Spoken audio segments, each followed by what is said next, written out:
तो hello everyone. चलिए आज स्टार्ट करते हैं। आज स्टार्ट करते हैं हाइगेंस के तरंग सिद्धांत से अपवर्तन के प्रकाश के अपवर्तन का व्याख्या। तो जो भी बच्चों लाइक नहीं किए हैं लाइक कर ले, जो भी बच्चों सब्सक्राइब नहीं किए हैं सब्सक्राइब कर ले ताकि मेरा वीडियो आप तक पहुँचते रहे। तो जो भी बच्चों सब्सक्राइब नहीं किए हैं सब्सक्राइब कर ले। आज पढ़ना है हाइगेंस के तरंग सिद्धांत के आधार पर प्रकाश के अपवर्तन की व्याख्या। क्या पढ़ना है? हाइगेंस के तरंग सिद्धांत के आधार पर प्रकाश के अपवर्तन की व्याख्या, जो हर साल 5 नंबर को देखने को मिलता है वो बिहार बोर्ड इंटर एग्जाम में। एक हाइगेंस के तरंग सिद्धांत के आधार पर प्रकाश के अपवर्तन और परावर्तन हमने कल करवा दिए हैं। जो भी बच्चों नहीं किए हैं वो कल अपना क्लास कर ले। इससे पिछले वीडियो में हमने प्रकाश के अपवर्तन की व्याख्या कर चुके हैं हाइगेंस के तरंग के सिद्धांत पे। आज पढ़ना है हाइगेंस के तरंग के सिद्धांत पे प्रकाश के अपवर्तन की व्याख्या। तो चलिए बनाते हैं, आज स्टार्ट करते हैं। ठीक है ना? एक अपवर्तक तल लेना है, अपवर्तक तल x का एक अपवर्तक तल लेना है जिस पर एक आपतित तिरछी तरंगाग्र लेना है। AB एक आपतित तिरछी तरंगाग्र लेना है जिसके तरंगाग्र के प्रथम सिरा अपवर्तक तल x पर टकराती है तथा द्वितीयक सिरा जितने समय में अपवर्तक तल x पर टकराती है उतने समय में तरंगाग्र के प्रथम सिरा बिंदु B डैश पर मिलती है जिससे एक नया अपवर्तित तरंगाग्र का निर्माण होती है। जैसे A डैश B डैश का एक नया अपवर्तित तरंगाग्र का निर्माण होती है, जिससे ही प्रकाश की अपवर्तन करते हैं। मतलब हाइगेंस के तरंग के सिद्धांत पर प्रकाश का अपवर्तन करते हैं। उसे सिद्ध करना है, उसके बाद प्रूफ करना है जो प्रकाश की अपवर्तन है या नहीं। चलिए तो स्टार्ट करते हैं।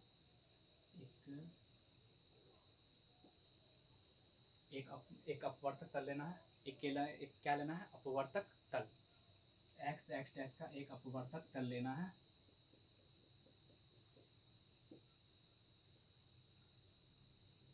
x डैश का एक अपवर्तक तल लेना है जिस पर एक आपतित तिरछी तरंगाग्र लेना है। AB आपतित तिरछी तरंगाग्र लेना है। एक आपतित तिरछी तरंगाग्र लेना है। ये तरंगाग्र है ना, तरंगाग्र AB लेना है। ये दोनों के बीच की दूरी बराबर रहेगी। दोनों के बीच की दूरी कितना रहेगी? बराबर रहेगी, हर जगह बराबर रहेगी। तो AB हम एक तरंगाग्र लेते हैं। AB यहाँ भी मान लो, यहाँ भी होगा, कहीं भी हम ले सकते हैं, ठीक ना। तो हम यहाँ पे लेते हैं AB। तो ये तो तिरछी है, ठीक ना। ये तो A बिंदु पर आ गया, लेकिन इसको यहाँ से आने में तो कुछ ना कुछ समय लगेगी। इसको यहाँ से यहाँ तक आने में कुछ ना कुछ समय लगेगी। तो यह बिंदु जितना अपवर्तक तल, ये क्या है मेरा? अपवर्तक तल। ये मेरा क्या है? अपवर्तक तल। इधर लिख लेते हैं ताकि दिक्कत ना हो। ये मेरा क्या है? अपवर्तक तल। ये मेरा क्या है? आपतित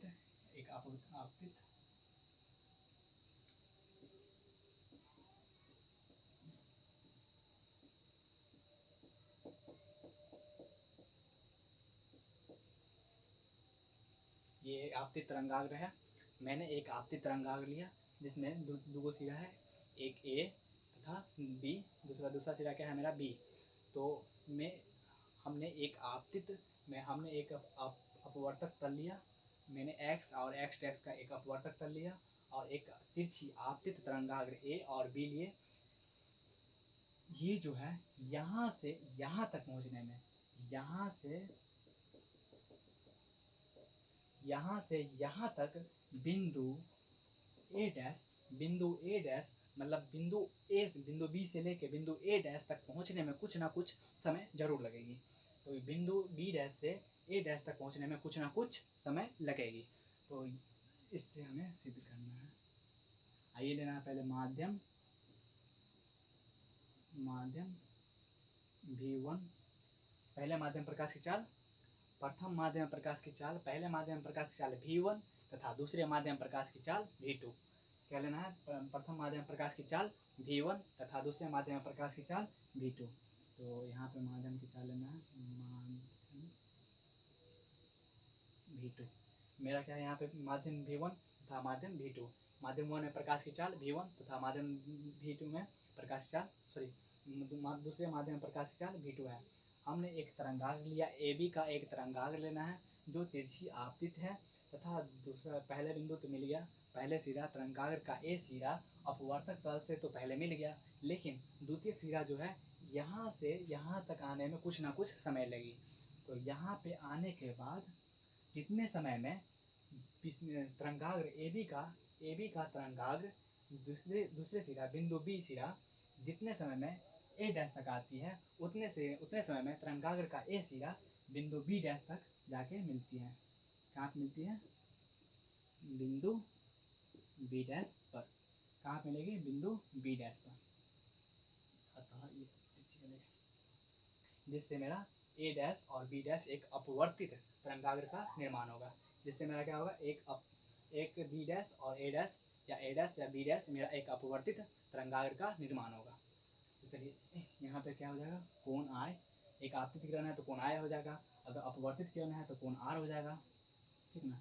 आइए परपेंडिकुलर है यहाँ से, आइए यहाँ पे परपेंडिकुलर है तो परपेंडिकुलर के सामने की जो भुजा होती है वो क्या होती है, कर्ण, हाइपोटेनस होती है। क्या होती है, हाइपोटेनस, ठीक ना।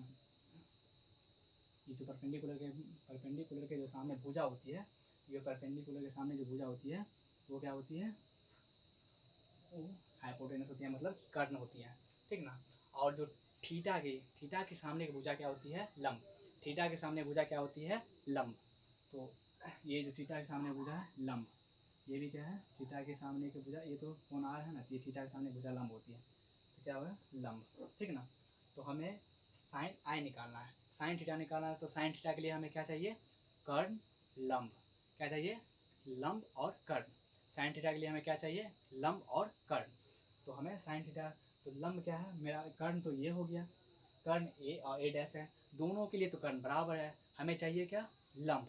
लंब इसका अलग है, इसका भी लंब अलग है, लेकिन कर्ण A और A डैश है। दोनों के लिए अगर कर्ण बराबर है तो कर्ण को हमको कर्ण निकालना नहीं है, क्योंकि कर्ण कर्ण कट जाएगा, लेकिन हमको क्या निकालना है, लंब। तो लंब हमको यहाँ से लेके B से लेके A डैश तक, A डैश का दूरी निकालना है, और A से लेके B डैश का दूरी निकालना है। चलिए निकालते हैं साइन थीटा के लिए। त्रिभुज, हाँ पहले दूरी निकालते हैं, यहाँ से लेके यहाँ तक दूरी। इसमें प्रकाश की चाल क्या है, इसमें प्रकाश की चाल v1 है, यहाँ से यहाँ तक दूरी निकालना है। तो एक फॉर्मूला याद है ना, दूरी बराबर चाल गुने समय होती है। तो दूरी बराबर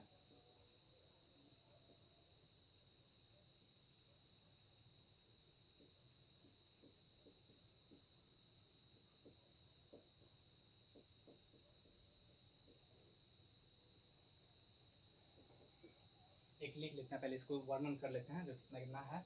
तो यहाँ पे माना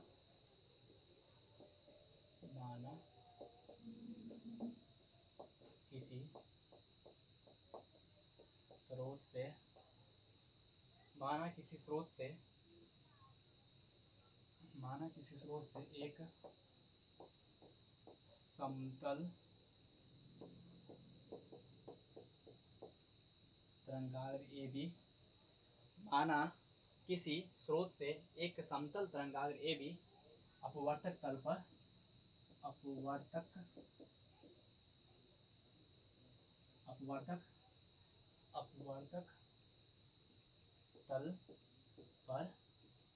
अपवर्तक तल पर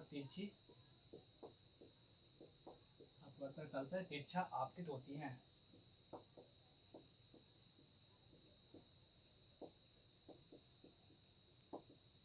क्या होती हैं, माना किसी स्रोत से एक समतल तरंगाग्र, माना किसी स्रोत से एक समतल तरंगाग्र AB अपवर्तक तल पर तिरछी आपतित होती हैं,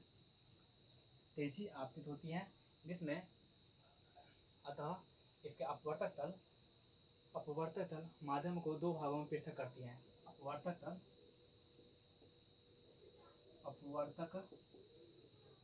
तल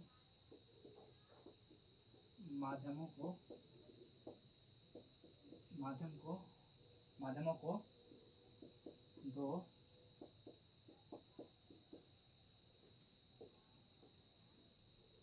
दो भागों में पृथक करती हैं।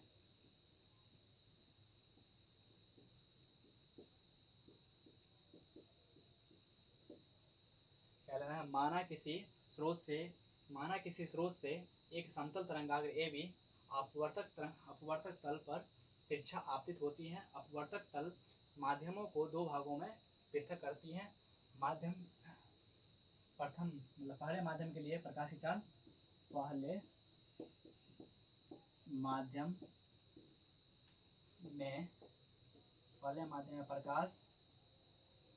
माध्यम में प्रकाश की चाल v1 है तथा दूसरे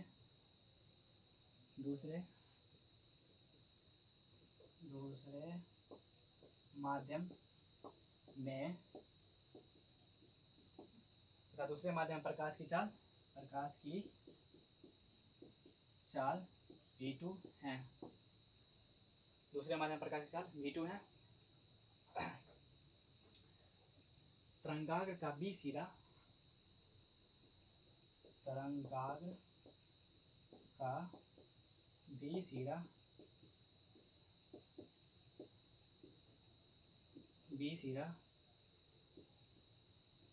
तरंगाग्र का बी सिरा जितने समय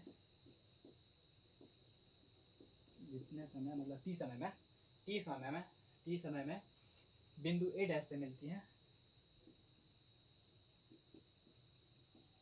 बिंदु ए डैश से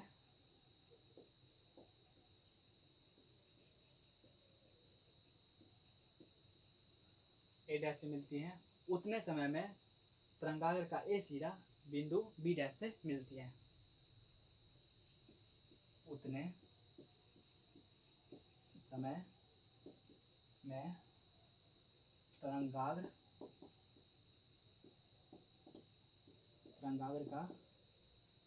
में तरंगाग्र ए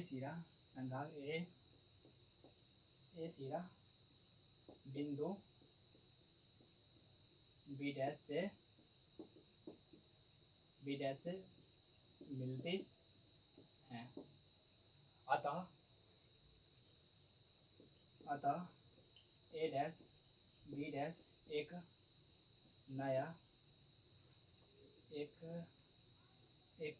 नया अपवर्तित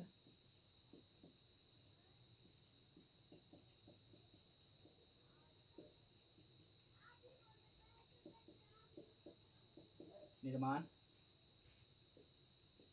करती है। क्या लिखा मैंने? माना किसी स्रोत से एक समतल तरंगाग्र ए बी अपवर्तक तल पर तिरछा आपतित होती हैं।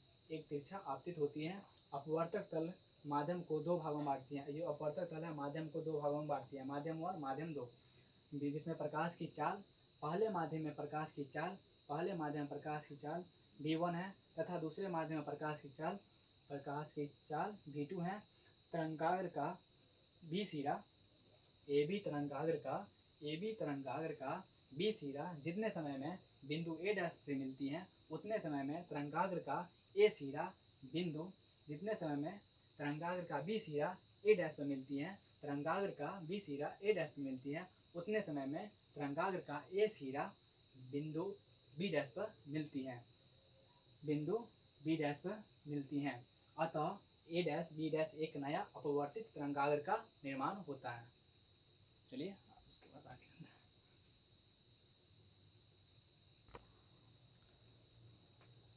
हमने चित्र को वर्णन कर लिए। आप क्या लिखना है? यहाँ से दूरी निकालना है, बिंदु बी और ए डैश के बीच की दूरी निकालना है और ए बी डैश के बीच की दूरी निकालना है। तो हम एक फॉर्मूला जानते हैं, दूरी बराबर चाल गुने समय होती है, तो हमें वही लगाना है। दूरी बराबर चाल गुने समय। कहलाना दूरी बराबर चाल गुने समय। तो समय तो मेरा बराबर है दोनों में, लेकिन माध्यम अलग अलग है। मैं इस पहले माध्यम प्रकाश की चाल v1 है तथा दूसरे माध्यम प्रकाश की चाल v2 है। ठीक ना। तो चाल बराबर होती है, हम दूरी कितना निकालें, कहाँ से कहाँ, बिंदु बी से लेके ए डैश तक, बिंदु बी से लेके ए डैश, हमें यहाँ से दूरी निकालना है। चाल मेरा क्या है, पहले माध्यम प्रकाश की चाल v1 है, यहाँ लेंगे v1 गुने में समय कितना है मेरा t, दोनों में समय मेरा बराबर है, तो बराबर हो जाएगा v1 t। उसके बाद हमारा क्या दूसरे माध्यम में प्रकाश की चाल v2 है, तो दूसरे माध्यम के निकालना है बिंदु a से लेके b डैश तक, बिंदु a से लेके b डैश की दूरी निकालना है। ऐसे प्रकाश की चाल क्या है मेरा v2 गुने समय क्या है मेरा t, तो v2 बराबर v2 t। हमें निकालना है साइन आई, साइन आई से निकालना है, साइन आई बराबर में, साइन आई लंब बट्टे में क्या होता है, लंब बट्टे कर्ण, साइन आई बराबर क्या होता है, लंब बट्टे कर्ण। तो साइन आई बराबर लंब बट्टे कर्ण, मेरा लंब क्या हो जाएगा, थीटा के सामने भुजा लंब होती है, थीटा की भुजा सामने लंब होती है, तो मेरा बिंदु बी और ए डैश मेरा लंब हो गया, बी ए डैश लंब हो गया, और ए डैश क्योंकि परपेंडिकुलर के सामने भुजा क्या होती है, कर्ण होती है, तो कर्ण मेरा क्या हो जाएगा ए डैश बराबर ए बी डैश कितना है मेरा बी ए डैश मेरा क्या है v1 t ए डैश, अतः साइन आई बराबर मेरा कितना हो गया v1 t ए डैश, समीकरण फर्स्ट मानेंगे। और उसके बाद समीकरण सेकेंड साइन आई तो निकल गया, साइन क्या निकालना है साइन आर, तो साइन आर बराबर लंब बट्टे कर्ण होता है, साइन थीटा लंब बट्टे कर्ण होता है, इसका जो है ई जो है थीटा, ये मेरा क्या है थीटा, थीटा के सामने भुजा क्या होती है लंब, ये है मेरा कितना हो जाएगा लंब ए बी डैश, अतः इसका कर्ण जो हो जाएगा ए डैश, कर्ण कितना हो जाएगा ए डैश बराबर मेरा लंब कितना हो जाएगा, लंब की दूरी कितना है ए से लेके बी डैश तक v2, जिसमें प्रकाश चाल है दूसरे माध्यम प्रकाश चाल क्या है v2 और समय t, तो v2 t बट्टे में ए डैश, समीकरण सेकेंड, समीकरण फर्स्ट में सेकेंड से भाग दे देते हैं, समीकरण फर्स्ट में सेकेंड से भाग देने पर, तो साइन आई बट्टे साइन आर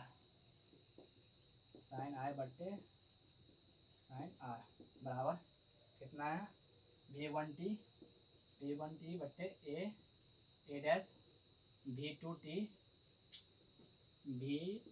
t बट्टे में ए डैश, ये जो है ए डैश से कट जाएगा, ये क्या हो जाएगा ए डैश से कट जाएगा, ये भी ए डैश से कट जाएगा, टी से टी मारा गया, तो क्या बचेगा v1 बट्टे v2, तो साइन यहाँ लिख सकते हैं बराबर या का चिन्ह देते हैं, ठीक ना, तो हम लिख सकते हैं साइन आई बट्टे में साइन आई बट्टे में साइन आर बराबर में v1 बट्टे v2। अब हम जानते हैं ना एक स्नेल के नियम से, परावर्तक जो हम लोग 10वां में पढ़े होंगे, जो परावर्तन के नियम से परावर्तन के द्वितीय नियम जो होता है अपवर्तन कोण की जगह अपवर्तित कोण की जगह, ये दो माध्यम में नियतांक होते हैं, तो स्नेल के नियम से हम जानते हैं ना म्यू बराबर में साइन आई बट्टे साइन आर, क्या समझते हैं म्यू बराबर में स्नेल के नियम से, स्नेल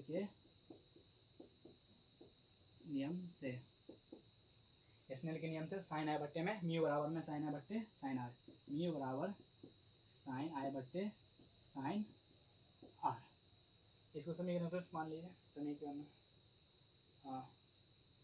समीकरण इसको हम थर्ड मान लेते हैं, इसमें ये जो है साइन आई बट्टे में साइन आर यहाँ पे लिख सकते हैं,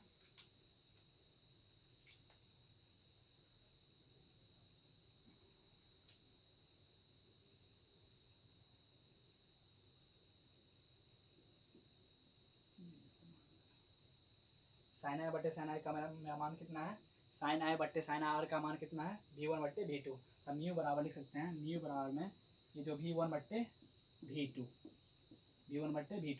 साइन आई बट्टे साइन आर का मान कितना है v1 बट्टे v2, तो ये जो ऊपर वाला लिखाता है यहाँ पर लिखाता है, ये जो यहाँ वाला है ये यहाँ पर लिखाता है, तो क्या लगेगा 2 μ1, मतलब म्यू 2 से लेके 1 तक बराबर v1/v2, ऐसे लिख सकते हैं। म्यू 2 से लेके 1 तक बराबर v1/v2।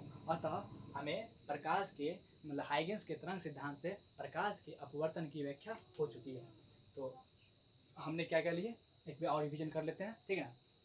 एक अपवर्तक कर लेते हैं, x का एक अपवर्तक कर लेते हैं, जिसमें एक तिरछी आपतित तरंगाग्र लेते हैं, ए तरंगाग्र लेते हैं, जिसमें प्रथम सिरा अपवर्तक तल x से मिल जाती है तथा द्वितीयक सिरा जितने समय में बिंदु a डैश से मिलती हैं उतने समय में तरंगाग्र का प्रथम सिरा बिंदु b डैश से मिलती है। अतः a डैश b डैश एक नया अपवर्तित तरंगाग्र का निर्माण होती है, जिससे एक अपवर्तित तरंग जैसे ये प्रूव हो गया, ठीक ना। चलिए, तो गुड लक, बाद में कल मिलते हैं।